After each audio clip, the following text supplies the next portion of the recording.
रवि भन्छन् अरू आउलान् भनेर दाइले मेरा लागि काठमाडौँ 3 बुक गरिदिनु भएको होला। देवालाई भेटेरै गगन विश्वप्रकाशले भने एसपीपी क्लोज गर्नुहोस्। मूल्य वृद्धिको कारण माग गर्दै एक्लै निगम पुगे राप्रपा प्रवक्ता ज्ञानेन्द्र शाही। पेट्रोल डिजेलको मूल्य वृद्धि विरुद्ध चक्काजाम, एम्बुलेन्स पनि रोकियो। हवाई भाडा बढ्यो, धनगढीको अधिकतम भाडा 16,800 रुपियाँ। सूचीसहित हेर्नुहोस्। रतुवा खोलामा बाढी आउँदा 13 घर परिवार विस्थापित। खाना पकाउने ग्यासमा छिटै 2 थरी मूल्य। आइतबार बिदा गर्दा पेट्रोल खपत 11% घट्यो। आयल निगम। मेयर बालेनलाई आर्जेको प्रश्न, रुटिन अफ नेपाल बन्दलाई कतिमा हायर गर्नुभयो? मध्य पहाडी लोकमार्गको विभिन्न स्थानमा पहिरो। बालेनले प्रस्तुत गरेको नीति र कार्यक्रमको कमल थापाले गरे प्रशंसा। राजनीतिमा इन्ट्री गरेको हप्ता दिन नबित्दै रवि लामिछानेलाई कल्पनै नगरेको बम्पर अफर। पेट्रोलियम पदार्थको मूल्य वृद्धि फिर्ता लिन माग गर्दै बुटोलमा प्रदर्शन। दुबईमा योजना, दिल्लीमा कार्यालय। काठमाडौँबाट अमेरिकामा लाखौं ठगी। नबिल बैंक र कतार एयरवेज बीच सम्झौता। बैंकका ग्राहकलाई हवाई टिकटमा 10% छुट। चितवनबाट कुरिलो विदेश निर्यात। नेपाली कुरिलो दुबई तथा कतारमा 2 अर्ब 13 करोड भ्रष्टाचार गरेको मुद्दा खेपिरहेका विक्रम पाण्डेले पाए सफाई। पेट्रोलियम पदार्थको मूल्य वृद्धि भएको भन्दै व्यवसायी आफैले बढाए गाडी भाडा। र युक्रेनको संसदले रुसी सङ्गीत र पुस्तकमा लगाए प्रतिबन्ध लगायतका महत्त्वपूर्ण जानकारीहरू आजको भिडियोमा। दर्शकबिन नमस्कार। बिहानीको इन्फो खबरमा यहाँलाई स्वागत छ। म गङ्गा विश्वकर्मा। सदा जस्तै आज पनि देश विदेशका ताजा महत्त्वपूर्ण समाचारको साथमा हामी उपस्थित भइसकेका छौँ। यो समाचारलाई अन्तिम समय हेरी आफ्ना मनमा लागेका कुराहरू निर्धक्कसँग कमेन्ट बक्समा लेखेर छान्नुहोला। साथसाथै दर्शकबिन तपाईँहरू कुन ठाउँबाट, कुन देशबाट हाम्रो यो समाचारलाई हेर्दै हुनुहुन्छ कृपया त्यो पनि कमेन्ट गर्नुहोला।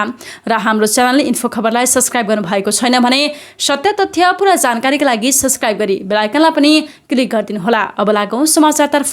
सुरुवातमा प्रसङ्ग रवि लामिछानेको। पत्रकारिता छाडेर राजनीति गर्ने घोषणा गरेका रवि लामिछानेले आगामी संसदीय चुनावमा कहाँको कुन निर्वाचन क्षेत्रबाट उठ्ने टुङ्गो नभएको बताएका छन्। रविले मङ्गलबार काठमाडौँको राष्ट्रिय सभागृहमा आफ्नो राजनैतिक अभियानबारे घोषणा गर्दैछन्। रविले उक्त घोषणा गर्नुको अघिल्लो दिन उनका दाइ तथा पूर्व सञ्चारकर्मी हरिशरण लामिछानेले भने स्वतन्त्र उम्मेद्वारहरूको अलायन्स घोषणा गरेका छन्। सामाजिक सञ्जालमा प्रेस नोट जारी गर्दै हरिशरणले आफू काठमाडौँ 3बाट चुनाव लड्न लागेको बताएका छन्। रवि पनि काठमाडौँ 3मै उठ्ने चर्चा रहेको छ। दाजुभाइ एकै क्षेत्रमा भिड्न लागेको हो भन्ने सेतो पार्टीको जिज्ञासामा रविले दाइले आफ्नो लागि त्यो क्षेत्र बुक गरिदिएको हुन सक्ने बताएका छन्। मैले निर्वाचन क्षेत्र छानेको छैन। रविले हाँस्दै भने दाइले अरू आउलान् भनेर मेरा लागि बुक गरिदिनु भएको होला। रविले दाजु हरिशरण आफ्नो ढङ्गले चुनावमा तयारीमा लागेको बताएका छन्। राष्ट्रिय प्रजातन्त्र पार्टी राप्रपाले पेट्रोलियम पदार्थमा भएको मूल्य वृद्धिको कारण माग गर्दै नेपाल आयल निगमलाई पत्र बुझाएको छ। सोमबार राप्रपाका प्रवक्ता ज्ञानेन्द्र शाही पुगेर पेट्रोलियम पदार्थमा लाग्ने खर्चका बारे र मूल्य वृद्धिको कारण माग गर्दै निगमलाई पत्र बुझाएका हुन्। राप्रपाले पेट्रोलियम पदार्थको कच्चा मूल्य, शुद्धिकरण चार्ज, कर भाडा, दर लगायतका विषयमा जानकारी माग गरेको छ। त्यस्तै नेपालका भिआइपीलाई वर्षमा कति तेल उपलब्ध गराइन्छ र निगम कर्मचारीहरूको बोनस कति छ भन्ने पत्र बुझाएको शाहीले बताए। नेपाली कांग्रेसका महामन्त्री द्वय गगन थापा र विश्वप्रकाश शर्माले अमेरिकी स्टेट पार्टनरशिप प्रोग्राम एसपीपी को विषय क्लोज बन्द गर्न आग्रह गरेका छन्। प्रधानमन्त्री शेरबहादुर देउवालाई संयुक्त रूपमा भेटेर उनीहरूले सोमबार एसपीपी को विषय क्लोज गर्न आग्रह गरेका हुन्। महामन्त्री शर्माले पार्टीका तर्फबाट प्रधानमन्त्री देउवासँग एसपीपी को विषय क्लोज गर्न आग्रह गरिएको जानकारी दिए। एसपीपी क्लोज गर्ने गरी संस्थागत रूपमा सरकारले केही गरोस् भन्ने कुरा प्रधानमन्त्री समक्ष राख्यौं। बालुवाटारमा भएको छलफलपछि उनले नेपाल खबरसँग भने। नेपाली कांग्रेसकी केन्द्रीय सदस्य आर्जु राणा देउवाले काठमाडौँ महानगरपालिकाका मेयर बालेन शाहले रुटिन अफ नेपाल बन्दलाई पैसा तिरेर चुनावी प्रचार गरेको दाबी गरेकी छिन्। बालेनले रुटिन अफ नेपाल बन्दलाई कन्सल्टेन्सीका रूपमा प्रयोग गरेको आर्जुको भनाइ छ। सोमबार पोखरामा नेपाल तरुण दलले गरेको कार्यक्रममा बोल्दै प्रधानमन्त्री शेरबहादुर देउवाकी पत्नी समेत रहेकी आर्जुले स्वतन्त्रहरूले एउटा गुण पहिचान गरेर जित्न सफल भएको बताएकी छिन्। अहिले जति पनि स्वतन्त्रले जितेका छन् नि उनीहरू एउटा गुण पहिचान गरी नेता बनेका हुन्। उनले भनिन्, म ओपनली त भन्न चाहन्न, तर social media routine of Nepal बन्द बालेनले कतिमा हायर गर्नुभयो। छिटै खाना पकाउने ग्यासमा 2 थरी मूल्य निर्धारण गर्ने भएको छ। औद्योगिक प्रयोजन र गृहस्थी प्रयोजनका लागि 2 थरी मूल्य लागू गर्ने भएको हो। औद्योगिक प्रयोजनका लागि परल मूल्यमा र गृहस्थी प्रयोजनका लागि केही सहुलियतमा बिक्री गर्ने तयारी रहेको नेपाल आयल निगमका प्रबन्धक निर्देशक उमेश प्रसाद थानीले बताएका छन्। पत्रकार सम्मेलन मार्फत उनले यस्तो जानकारी गराएका हुन्। त्यसका लागि ग्यासको गन्ध र सिलिन्डरको रङ पनि फेरिने उनले बताएका छन्। हिजो रातो र निलो सिलिन्डरको मात्रै कुरा गरियो, अब रङको मात्र होइन, साइजको कुरा 5 देखि 400 केजीसम्म ग्यासका सिलिन्डरहरू आउने गर्छ। उनले भने गन्ध, रङ र साइजका आधारमा चाँडै ग्यासको दोहोरो मूल्यमा जान्छौँ। उनले भने हाललाई ग्यासमा मूल्य बढाउने तयारी नरहेको पनि उनले बताएका छन्। पछिल्लो समय अन्तर्राष्ट्रिय बजारमा ग्यासको मूल्य बढे पनि निगमले बढाएको छैन। हाल निगमलाई ग्यासमा प्रति सिलिन्डर 751 रुपियाँ नोक्सानी रहेको निगमले बताएको छ।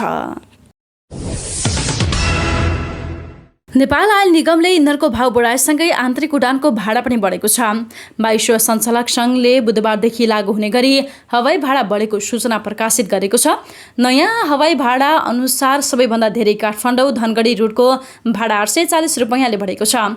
काठमाडौँ धनगढी रुटमा हवाई सेवा प्रदायकले अधिकतम 16,805 रुपियाँसम्म लिन पाउँछन्। यस्तै सबैभन्दा कम काठमाडौँ सिमराको भाडा 170 रुपियाँले बढेर अधिकतम 4,195 रुपियाँ पुगेको छ। आयल निगमले गैरातीदेखि लागू हुने गरी आन्तरिक हवाई इन्धनको भाउ प्रति लिटर 19 रुपियाँले बढाएको छ। यस्तै विमानस्थल शुल्क पनि अन्तर्राष्ट्रिय विमानस्थलमा 500 तथा अन्यमा 400 र 300 रुपियाँले बढेको छ। नेपाल आयल निगमले जेठ महिनामा आइतबार बिदा गर्दा पेट्रोलको खपत 11% घटेको दाबी गरेको छ। सोमबार इन्धनको मूल्य वृद्धिबारे जानकारी दिन आयोजित पत्रकार सम्मेलनमा निगमका कार्यकारी निर्देशक उमेश प्रसाद थानीले वैशाख महिनामा भन्दा जेठ महिनामा पेट्रोलको खपत 11% घटेको बताएका छन्। उनका अनुसार चैत्रमा पेट्रोल खपत 63,000 किलो लिटर थियो, वैशाखमा बढेर 67,000 किलो लिटर पुगेको थियो, तर जेठमा भने घटेर 59,000 किलो लिटरमा झरेको थानीले बताएका छन्। सरकारले इन्धन खपत कम गर्न भन्दै जेठ महिनामा आइतबार पनि सार्वजनिक बिदा दिने निर्णय गरेको थियो। यद्यपि सरकारले असार 1 गतेदेखि आइतबारको बिदा कटौती गरेको छ। राप्रपा नेपालका अध्यक्ष कमल थापाले काठमाडौँ महानगरपालिकाको नीति र कार्यक्रमको प्रशंसा गरेका छन्। काठमाडौँ महानगरपालिकाका मेयर बालिन शाहले आइतबार नीति र कार्यक्रम प्रस्तुत गरेका थिए। सोमबार सामाजिक सञ्जाल मार्फत थापाले बालिनले प्रस्तुत गरेको नीति तथा कार्यक्रमको प्रशंसा गरेका हुन्। उनले भनेका छन्, आशा आकांक्षा असीमित हुन्छन्, यो पनि त्यो पनि भइदिए हुन्थ्यो भन्ने चाहना राख्नु स्वाभाविक हो। तथापि काठमाडौँको समग्र विकासको निम्ति बालिन शाहद्वारा प्रस्तुत नीति र कार्यक्रम प्रशंसनीय छ। संस्कृति सम्पदाको संरक्षण र शिक्षा विकासमा ध्यान दिएको राम्रो लाग्यो। नबिल बैंकले कतार एयरवेजसँग बैंकको कार्ड प्रयोगकर्ताहरूलाई विशेष सुविधा प्रदान गर्न सम्झौता गरेको छ। नबिल बैंकका प्रमुख कार्यकारी अधिकृत अनिल केसरी शाह र कतार एयरवेजका बङ्गलादेश तथा नेपालका कन्ट्री म्यानेजर मोहम्मद एल इमामका तर्फबाट सेल्स म्यानेजर सारिक बोगटीले उक्त समझदारी पत्रमा हस्ताक्षर गरेका हुन्।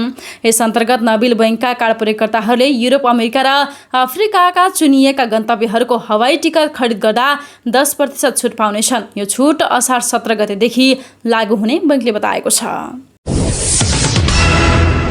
नेपालमा उत्पादित कुरिलो अन्तर्राष्ट्रिय बजारमा समेत पुग्न थालेको छ। भरतपुर महानगरपालिका 25 निवासी सुमन सुवेदीले उत्पादन गर्नुभएको कुरिलो अहिले दुबई र कतार पुगेको छ।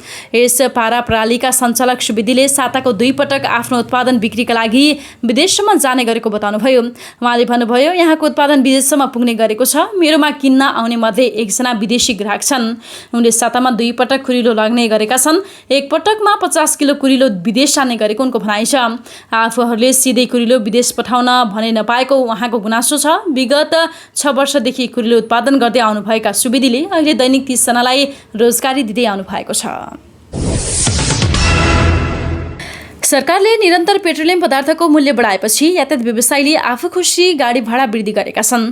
पृथ्वी राजमार्ग बस सञ्चालक कम्पनीले आजदेखि लागू हुने गरी 15% भाडा बढाएको छ। विधान्त पेट्रोलियम पदार्थको मूल्य बढेपछि भाडा समायोजन यातायात व्यवस्था विभागले गर्नुपर्ने हो, तर व्यवसायी आफैले सरकारलाई समेत अटेर गरी भाडा बढाएका छन्। कम्पनीका अध्यक्ष योगेन्द्र केसीले सरकारकै कारण भाडा बढाउन बाध्य भएको बताएका छन्। हामीलाई कुनै रहर छैन, यो हाम्रो बाध्यता हो। बजारमा चरम मूल्य वृद्धि छ, यो अवस्थामा गाडी भाडा मात्र सस्तो कसरी बनाउन सकिन्छ? उनले भने, बन्द हडताल गर्नुभन्दा भाडा बढाएर यात्रुलाई सेवा दिन उपयुक्त ठान्यौं। यसबाट परेको असरप्रति क्षमा प्रार्थी छौं।